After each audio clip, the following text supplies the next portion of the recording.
Everyone, आज हम एक बहुत इंटरेस्टिंग टॉपिक करने जा रहे हैं, income of a minor child. अब देखिए, माइनर चाइल्ड ने अगर इनकम अर्न करी तो उसकी इनकम, बच्चे की इनकम किसकी इनकम में ऐड होगी? कौन उस इनकम पे टैक्स देगा?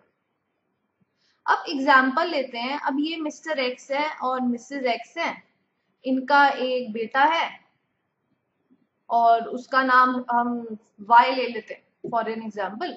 अब ये जो वाई ने इनकम अर्न करी, वाई एक माइनर चाइल्ड है और इस माइनर चाइल्ड ने जो इनकम अर्न करी, वो इनकम पे टैक्स कौन देगा? इस इनकम को हम किसकी इनकम में ऐड करेंगे? इस इनकम को ना हम इसके पेरेंट्स की इनकम में ऐड कर देंगे।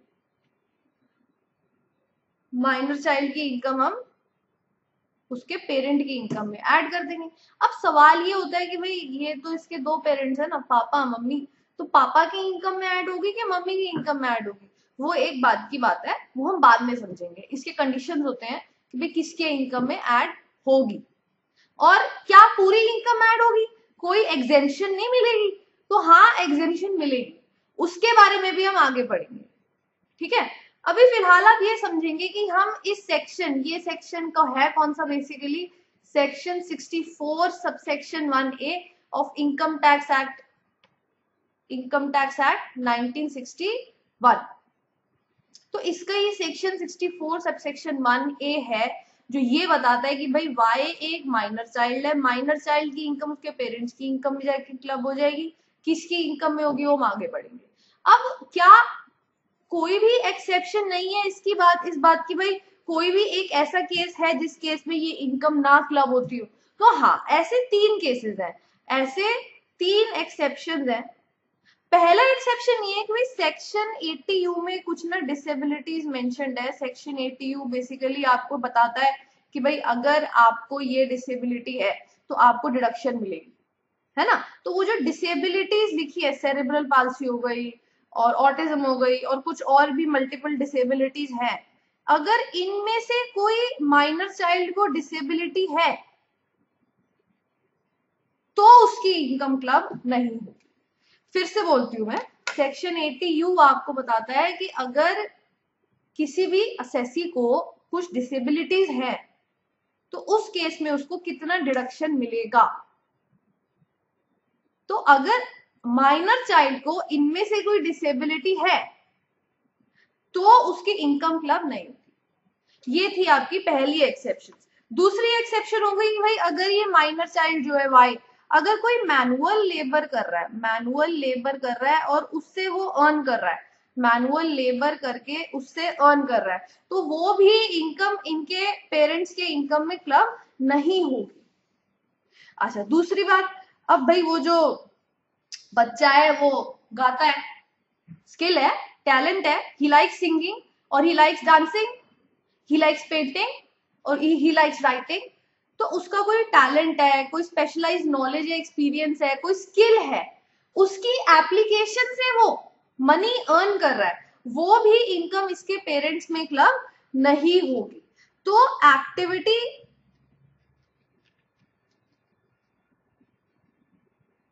इन्वॉल्विंग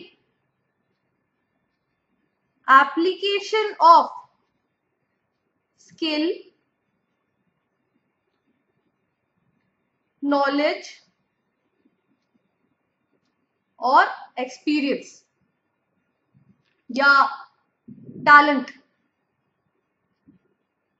तो भी इसका जो इनकम है वो क्लब नहीं होगा। तो फिर से समझते हैं कि बेसिकली एक माइनर चाइल्ड है, अगर वो कुछ अर्न कर रहा है तो उसकी इनकम उसके पेरेंट्स की इनकम में क्लब हो जाती है। मगर कुछ केसेस ऐसे हैं जिन केसेस में नहीं होती है। सबसे पहला केस, सेक्शन 80U में जो डिसेबिलिटीज लिखी हैं उनमें से कोई आपको डिसेबिलिटी, उनमें से माइनर चाइल्ड को कोई डिसेबिलिटी है, ये हो गया पहला एक्सेप्शन। दूसरा एक्सेप्शन कि भाई वो मैनुअल लेबर करके पैसे कमा रहे हैं, तब भी उसके पापा मम्मी के इनकम में उसकी इनकम क्लब नहीं होगी। या उसका कोई टैलेंट है, कोई स्किल है, कोई स्पेशलाइज्ड नॉलेज या एक्सपीरियंस है, उसकी एप्लीकेशन से वो पैसे कमा रहा है, तब भी उसकी इनकम क्लब नहीं होनी चाहिए। इसके अलावा बाकी सारे केसेस में इनकम क्लब होती है।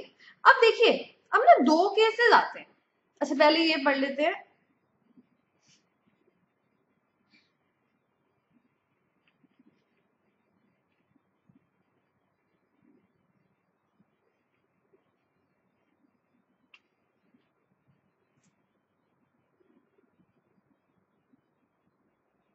चलिए, अब ये मैंने एक चार्ट बनाया है आपके लिए जिसमें मैंने एक्सेप्शंस बताई हैं। देखिए पहले मैंने बोला है कि minor child suffering from any disability specified in section 80U। 80U कौन सा सेक्शन है? आपको अगर आपको कोई डिसेबिलिटी है, जो डिसेबिलिटी वहां पे मेंशन है उसमें से कोई डिसेबिलिटी है तो आपको क्या डिडक्शन मिलती है, क्या कंडीशन है डिडक्शन की, अमाउंट क्या है डिडक्शन का, वो सब कुछ ये सेक्शन बताता है। तो अगर इस सेक्शन, ये सेक्शन में डिटेल में डिडक्शंस के चैप्टर में डिस्कस किया है ऑलरेडी, तो अगर आपको ये सेक्शन याद नहीं है तो आप वहां पे जाके इसको रेफर कर सकते हैं। अभी जो सेक्शन 80U है इसमें जो डिसेबिलिटीज लिखी हैं इनमें से कोई एक डिसेबिलिटी माइनर चाइल्ड को है तो उसका क्लब नहीं होगा इनकम, या फिर उसने कोई मैनुअल लेबर किया उससे उसने कुछ इनकम कमाया तो भी क्लब नहीं होगा, या फिर उसको कोई भी सिंगिंग पसंद है, डांसिंग पसंद है, पेंटिंग पसंद है, रीडिंग पसंद है, उसके थ्रू वो पैसे कमा रहा है तो भी उसकी इनकम क्लब नहीं होनी चाहिए, है ना। ये चीज मैंने आपको यहाँ पे समझाई। अब हम थोड़ा सा आगे जाएंगे और सीखेंगे दो तीन चीजें। सबसे पहले आप ये सीखेंगे भाई, अब मिस्टर एक्स और उनकी वाइफ मिसेज एक्स ये जो है साथ रहते हैं, इनकी मैरिज अभी एग्जिस्ट करती है, तो मैरिज सबसिस्ट करती है, साथ रहते हैं। छोटी सी फैमिली है 3 बंदों की, मिस्टर एक्स, मिसेज एक्स और इनका 10 year old boy, 10 year old child. अब ये जो 10 ईयर ओल्ड चाइल्ड है उसने कुछ इनकम अर्न करी, अब वो इनकम जो है एज पर द सेक्शन 64 माने इनकी इनकम में क्लब होनी चाहिए। अब पहले आप ये देखेंगे कि क्या इनकी इनकम जो है एग्जिस्ट करती है, डज देयर मैरिज सबसिस्ट, क्या इनकी मैरिज एग्जिस्ट करती है? इफ यस तो आप ये देखेंगे कि टोटल इनकम ग्रेटर किसकी है, मिस्टर एक्स की ग्रेटर है या मिसेज एक्स की ग्रेटर है। सपोज करो मिस्टर एक्स की ग्रेटर है तो इनकी टोटल इनकम में जो है 10 ईयर ओल्ड चाइल्ड जो है इनका, उसकी इनकम ऐड हो जाएगी। तो आपने क्या सीखा कि भाई अगर दोनों साथ रहते हैं, दोनों की मैरिज सबसिस्ट करती है, तो जिसकी भी इनकम ज्यादा है ना, बेबी जो उनका 10 ईयर ओल्ड माइनर चाइल्ड है या कोई भी माइनर चाइल्ड है, ग्रेटर इनकम वाले पेरेंट के इनकम में उसकी इनकम ऐड हो जाएगी। ठीक है। अच्छा, ये जब टोटल इनकम निकालेंगे तो इसमें आप ये वाली इनकम को एक्सक्लूड करके निकालेंगे, ये तो बट ऑब्वियस है ना। अच्छा, अब दूसरा केस क्या बनता है कि ओहो उन्होंने तो डाइवोर्स ले लिया है, मैरिज डज नॉट सबसिस्ट, तो मैरिज डज नॉट सबसिस्ट। तो अब ये देखेंगे कि ये जो उनका बच्चा है, चाइल्ड है, मिस वाई चाइल्ड है, वो किसके साथ रहता है, अपने फादर के साथ रहता है या अपने मदर के साथ रहता है।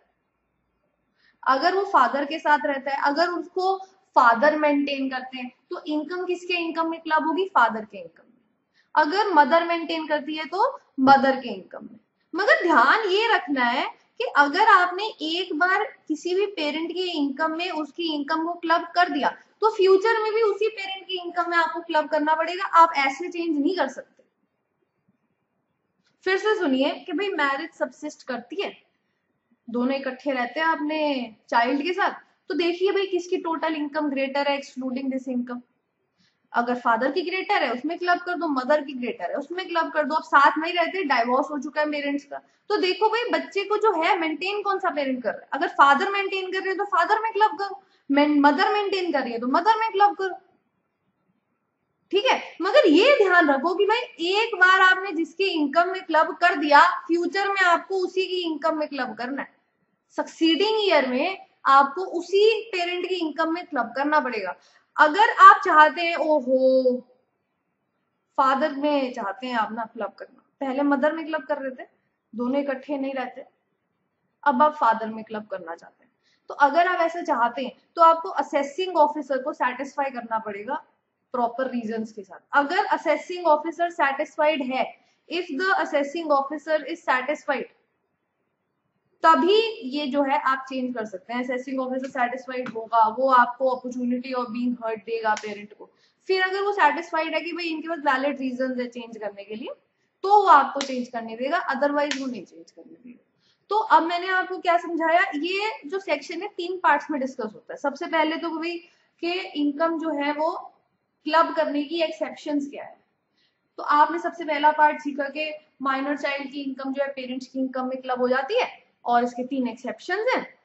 फिर ये सेकंड पार्ट आता है कि भाई एक मैरिज अगर सबसिस्ट करती है तो किसकी इनकम में क्लब होगा, जिसकी ग्रेटर इनकम है। अगर मैरिज सबसिस्ट नहीं करती है तो किसकी क्लब होगा, जिसको जो बेबी को मेंटेन कर रहा है, बच्चे को मेंटेन कर रहा है। अब अगर फ्यूचर में आपको चेंज करना चाहते हैं तो पहले आपको असेसिंग ऑफिसर को सेटिस्फाई करना पड़ेगा, आपके पास reason. He will give you an opportunity of being heard.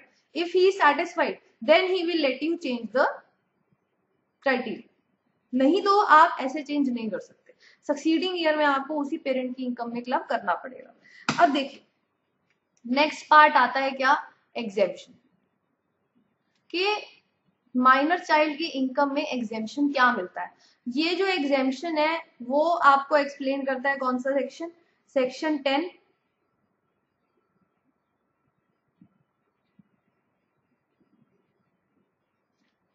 Section 10 subsection 32। Section 10 subsection 32 आपको बताता है कि ये जो माइनर चाइल्ड की इनकम है उसको क्लब करने में आपको कितना एग्जेम्पशन मिलता है। अगर आप पूरा वीडियो इसका देखना चाहते हैं तो आप मेरी वीडियोस परचेज कर सकते हैं, उसमें मैंने विद एग्जांपल्स डिटेल में सारा का सारा लॉ समझाया है। Thank you.